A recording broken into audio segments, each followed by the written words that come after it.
It feels like you can't stop thinking about them. You overly fantasize about a future with the two of you. Your self-worth depends on them. When they interact with you, you experience a high and a crash when they disengage. You're obsessively waiting for them to text you or acknowledge you. If any of this sounds familiar, then you, my friend, are experiencing something known as limerence. In this video, we're going to explore what limerence is and what you can do if you find yourself in this situation. Hello friend, if you're new to this channel, my name is Ramya, and in this channel we explore topics related to how you can step into your most authentic self so that you can explore and live out your unique genius on this planet. Now, today's topic is about limerence. Limerence is an emotional or a mental state where you find yourself being obsessively infatuated with someone, and it's usually one-sided. There's no reciprocation from the other side. Millions of people around the world experience limerence, especially those with big hearts, those with an anxious attachment style, and those who feel very deeply, and they mistake it to be love. But this is not love. What it actually is a chemical, emotional, and energetic attraction towards someone in order to fulfill your unmet needs, subconscious patterns, and fantasies. So now let's look at what happens when you obsess over someone and how the universe tries to create balance by taking them away from you. The number one theme that we're going to explore is a topic known as excess potential. Now, this is a concept from a book called Reality Transurfing, which says that the universe likes balance in everything. So if there is an imbalance in energy, it'll try everything it can to bring that energy back into balance. Now, imagine this is you and this is the person that you're obsessing over. When things are normal, when you're not really infatuated with them, or when they're just a regular person that you know, there is no energy imbalance. You're both equal. You're on this equal scale. As soon as you start giving them more and more energy, they start being put on a pedestal, and now there's a clear energy imbalance in the universe. The way the universe tries to balance this energy is by taking them farther away from you so that this becomes a straight line again and there is balance restored in the universe. Make sense? So which is why when you obsess over someone, when you're constantly thinking about them and charging their energy field, you see that they're pulling farther and farther and further and further away from you. You think that by wanting them, by giving them your love and attention, by giving them your care, they'll want to be with you. But what this actually does is that it creates a magnetic repulsion. And this is again the universe's way of balancing itself out, and this looks like the person pulling away or suddenly being very nasty with you, avoiding your messages, avoiding you altogether, or just being very cold with you. And this is when you may ask, is loving someone and is feeling good emotions towards someone a bad thing? The answer is no, it's not. But when that is rooted in fear, in some sort of like an attachment, insecurity, when that's filled with like lower vibration emotions, that's when it becomes heavy and that's when it becomes dense.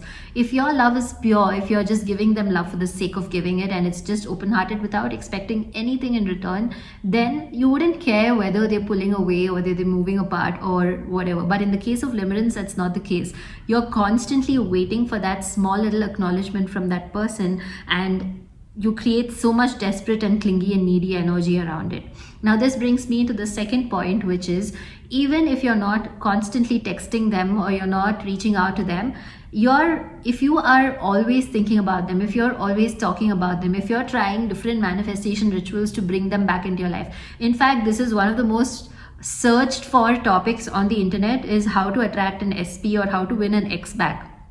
But what this does is, again, it creates such a repulsion, such an energy imbalance that the person just moves farther and farther away from you. And even if they come into your life because you've just invested so much energy into it, into all of the manifestation rituals, you'll see that it usually doesn't turn out very well for you, and there'll be something that causes, again, heartbreak, hurt, or some sort of like remorse, even if they come back into your life. Okay, so the second point is people can sense needy energy even when you're not physically or when you're not verbally telling it to them. This is because we as human beings are energy beings. So when you are focusing so much of your energy thinking about the person, visualizing, doing practices, scripting, journaling, manifesting, all of that, they can feel it somewhere in their energy field and they'll feel really turned off by you. You come across as clingy and needy, and nobody likes to be around a needy person. Another thing that you're doing is when you're putting this person on a pedestal. Now imagine when somebody's standing on stage or on a pedestal and you're here. They're looking down on you, right? It's not an equal scale. They are looking down on you, and this is exactly what happens even in real life. When you really elevate somebody to a point where they have not done any work to deserve it, they have not put in any energy, they have not put in any work, they have not given you anything to deserve the attention that you're giving them, this almost creates like a fan following sort of a mindset in their minds towards you. So fans don't really get admired, they get entertained, right? So you're going to become a fan if you are in this like crazy position where you're constantly thinking about them and obsessing over them, thinking that they're better than you, thinking that they are so worthy, and like you're just going to be so blessed even if they just so much as look at you. So they're going to look down on you, and this again makes them feel like you're lesser than them, you're not an equal. And all of this is happening at a very subconscious, at a very energetic level. It's not like they are trying to be mean to you or they are trying to be rude to you. It's just that they have already realized that they are the prize, and you've not made them work for it. You've given them everything free, all the things that people have to work for, love, attention, care. You've just given it to them for free. So now there's no challenge, right? There's nothing for them to work for. And people like challenges, people like working towards the things that they acquire. And especially if this is a guy that you're chasing, men are wired to like challenges. So if you take that challenge away from him and give him everything on a silver platter, he's not going to value it because he didn't work for it.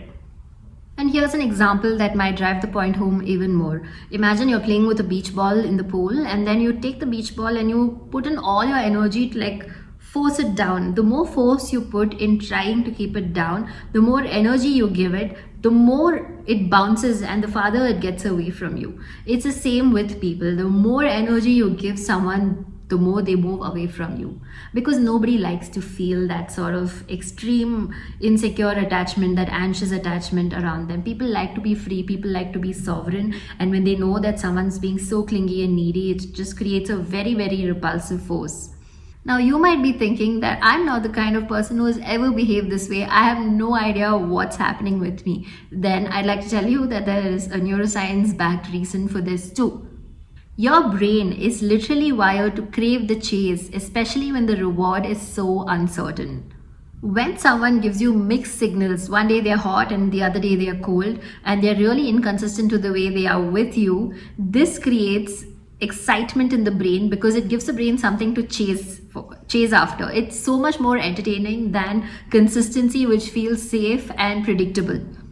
This is known as intermittent reinforcement, and it's the same concept used in slot machines and gambling. You never know when you're going to hit the jackpot. So there's this constant high of playing the game, so that when you do hit the jackpot, there is a crazy dopamine spike, and then again it comes down, and again you're like back into that cycle. That's the same thing that happens when you chase an unavailable partner, unavailable anyone. Can be a boss or a desire or any sort of like in any relationship in your life.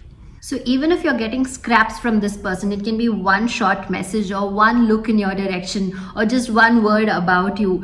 It gives the brain a crazy dopamine high, so that it stays in that cycle of wanting that reward over and over again, even though 90% of the time it is going to be disappointed. It knows this, but it still chases the high for the 10% and obsesses and spends all its time craving that and chasing after that.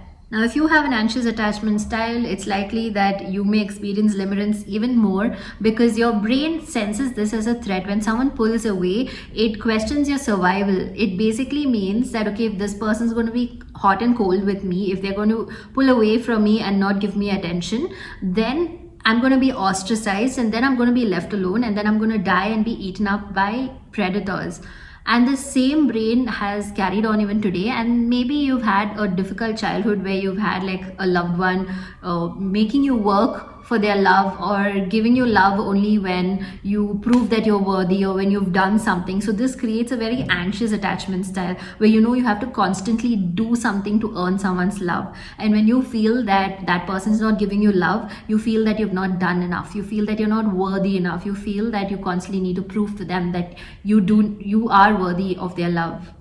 So when you're constantly overanalyzing, when you're constantly overthinking, and you're constantly dissecting every small interaction you had to see what went wrong and what you could have done and why you might have been responsible for the person behaving this way, what your brain is doing is that it's trying to find patterns, because it knows that if it can find the root cause of it, then it can solve it and restore back to safety. So ultimately, an anxious attachment style person is just trying to find their way back home to safety, to figure out finally why that person has pulled away and how they can bring them back in. And this is also why letting go feels so hard, because your brain is constantly trying to resolve an unresolved loop. So if you're talking to your friends about it, if you're talking to a therapist about it, they're going to tell you to get over it. If for them it's very black and white, right? They can clearly see what's going wrong. They can see everything that's happening. But as much as they tell you to get out of it, they tell you that you're being cringe, they tell you that you're being needy, your brain just refuses to accept that, even if at an intellectual level you understand it, because the brain is only focused on survival, and in this case it's trying really, really hard to keep you safe. Now you might say, hey, but Ramya, he was never like this. There was a point when he used to talk to me normally. There was a point when he used to compliment me, when he used to tell me things that other people never knew about. And I totally agree. I totally hear you. And I invite you to revisit this time and just reevaluate how you were behaving with this person at that time. Did you have this crazy obsession with them even then? Most probably you wouldn't have had, and that's why they were comfortable enough to share all of that with you, because there was no energy mismatch. You both were equal, and then instead of matching that energy, you started putting them on a pedestal, and which is why the divide grew. And it's very easy for people to sense when someone is being obsessive about them, and it's just extremely freaky and extremely cringe. And here's the thing, right? Even the person that you've fallen for, even the person that you're obsessing over, they're just a projected version of the real person. You're not really in love with the person that they truly are. There would have been some word or some action or something that they did in the past which you took and you projected an entire personality based on that. So you are actually fantasizing and you're infatuated with a projected personality of who you think this person is and could be. And there are many reasons for this too. The brain loves fantasy. It gives you an escape from your day-to-day life, especially if it's not a very engaging or an entertaining one. So the brain escapes into its own imagination, where it projects situations, it projects this person's personality, because when it does that, it creates that feeling you feel when you first fall in love with someone, when you first get attracted to someone. There's this release of dopamine and serotonin and oxytocin, and it just feels so good in the body that the brain is hooked onto this feeling, because it's not getting it from anywhere else in your real life. Actually, if you look at it, you're not in love with this person. You are in love with a version of them that you've created in your head. And that itself should give you so much freedom, because then that shows that this person has no power over you. You've just created an imaginary figure and you're obsessing over them, and this person is just like a visual representation of something that looks like that imaginary figure that you've created. Because you've done this, everything that this 3D real person does, you just put on your rose-tinted glasses and you don't see any of their red flags, you don't see any of the things that turn you off, and which you otherwise would have, right? Which you might have noticed if you weren't so blinded by all the good things that you've imagined about this person. If you remove your rose-tinted glasses and took a step back and looked at this person for who they truly are on their day-to-day lives, you will realize that, okay, there's so many things that I missed, and maybe he's not somebody that I would fall for on a regular day. What was up with me? So instead of justifying all their red flags with, but they were sweet to me that one day, or instead of just gleaning over all of their shortcomings that you otherwise would not be attracted to, you end up over-rationalizing, over-analyzing, and projecting all the good qualities onto this person that you have imagined in your head. So now the good news in all of this is you don't need to be stuck in limerence for this person. There's a way to get out of it, and it may take some time, but you're definitely going to do it once you address and once you meet all your unmet needs, or once you even become aware of them, and once you start seeing this person for who they truly are. So here's what I want you to do. Number one, I want you to write down this person's name and imagine that you're a third person. You're not yourself. Now write down all the qualities of this person, the pros and the cons, okay? And be real. Don't write down the version of this like, you know, this overly glorified, overly glamorized version of this person that you've created in your head. Actually look at the ground facts and the ground reality and write down who they are on a sheet of paper. Now look at those points and ask yourself brutally honestly whether this is the kind of person that you'd ever be attracted to. The second practice I want you to do is this practice known as cord cutting. Now imagine there's an energetic cord or a thread connecting you and that person. Okay, so it's usually from your heart. In this case, it'll be your heart. It could also be from your solar plexus, but for this exercise, let's connect your heart chakra to theirs, and let's imagine there's a cord connecting the two.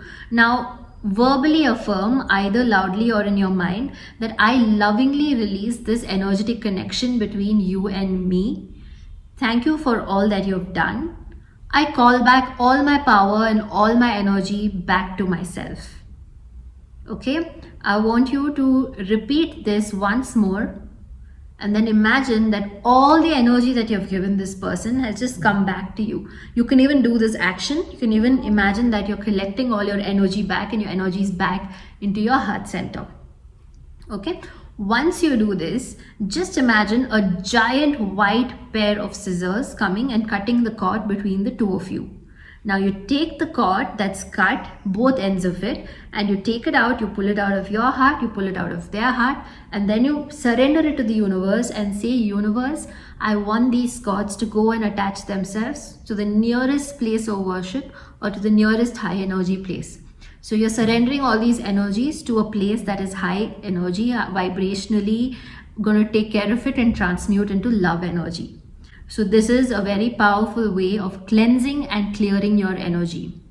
Okay, so these are two practices that I want you to start with. And then when you have the time, I want you to really sit with yourself and do the healing work that's required to heal your anxious attachment style, to give yourself the love that you always craved, and tell yourself that I don't need to work so hard for it. I was born into this world worthy, and I am worthy of love. I don't need to always work for it. Okay, if you found value in this video, give it a thumbs up, subscribe to the channel if you haven't done so yet. And if you want to step into your most authentic, most aligned self, there's a free workbook that I've created for you. You can find that in the show notes below. It's super powerful, and I promise you working through those exercises will really help you out. Come back to your true self. That's also another way to get rid of limerence, is to completely own your authenticity and stand in your power. Okay, if you found value in this video, let me know in the comments below. I will see you in the next one. Bye bye.